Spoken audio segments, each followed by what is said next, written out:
تو انشاءاللہ جماعت اسلامی اس کی تعمیر و ترقی میں بھرپور کردار ادا کرے گی، اور پی ٹی آئی نے ہمیں سپورٹ کیا ہے۔ اب تک ان کی سپورٹ غیر مشروط ہے، لیکن میں خود پی ٹی آئی کے دوستوں کے ساتھ انگیج ہوں، ہماری ٹیم بھی ان سے بات کر رہی ہے، اور ہم یہ چاہتے ہیں کہ ہم ان کا بھی اہم رول، چاہے وہ ڈپٹی میئر کی صورت میں ہو یا مختلف ٹاؤنز کی صورت میں ہو، ہم یہ چاہتے ہیں کہ ان کا رول ہو، تو وہ ہم بیٹھ کر انشاءاللہ تعالیٰ اس مسئلے کو بھی طے کریں گے، اور ہم دونوں پارٹیاں مل کر انشاءاللہ کراچی کی ڈیولپمنٹ کے لیے کام کریں گے۔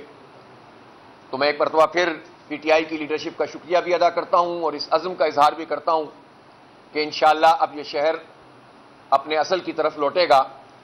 اور ڈیولپمنٹ کا کام شروع ہوگا۔ میں اس موقع پر یہ ضرور کہنا چاہتا ہوں کہ پاکستان تحریک انصاف کے جو چیئرمین جیتے ہوئے ہیں اور وائس چیئرمین، ان کے اوپر حکومت نے پوری طریقے سے پولیس کو استعمال کر کے اور حکومتی طاقت کو استعمال کر کے ان کو دبانے کی کوشش کی۔ پکڑا جاتا ہے، تھانوں میں لے جایا جاتا ہے، اور پھر ان کو آفر کی جاتی ہیں، پیپلز پارٹی کے لوگ آتے ہیں اور پھر کہتے ہیں کہ تم یا تو ہمارا ساتھ دو ورنہ تم جیل جانے کے لیے تیار ہو جاؤ۔ جو لوگ گھروں پہ نہیں ملتے ان کے گھر والوں کو اٹھایا جا رہا ہے۔ یہ طریقہ ٹھیک نہیں ہے، یہ آگ سے کھیلنے والا کام ہے جو پیپلز پارٹی یا حکومت سندھ کر رہی ہے۔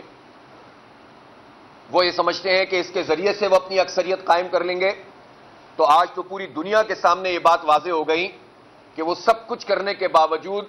کراچی کے میئر کے لیے اکثریت ان کے پاس نہیں ہے۔ جب اکثریت نہیں ہے تو اب پیپلز پارٹی اور حکومت سندھ اس کا ایک مرتبہ پھر یہ امتحان ہے کہ وہ یا تو جمہوریت کو تسلیم کرے، یا تو وہ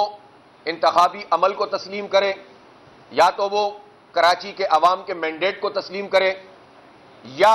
وہ یہ فیصلہ کرے کہ ہم جمہوریت کو پامال کر کے دھاندلی کریں گے، قبضہ کریں گے، انسانوں کی منڈی لگائیں گے، اپنے منہ پہ کالک ملیں گے۔ فیصلہ تیرے ہاتھوں میں ہے، دل یا شکم۔ امیر جماعت اسلامی کراچی حافظ نعیم الرحمان اس وقت نیوز کانفرنس کر رہے ہیں۔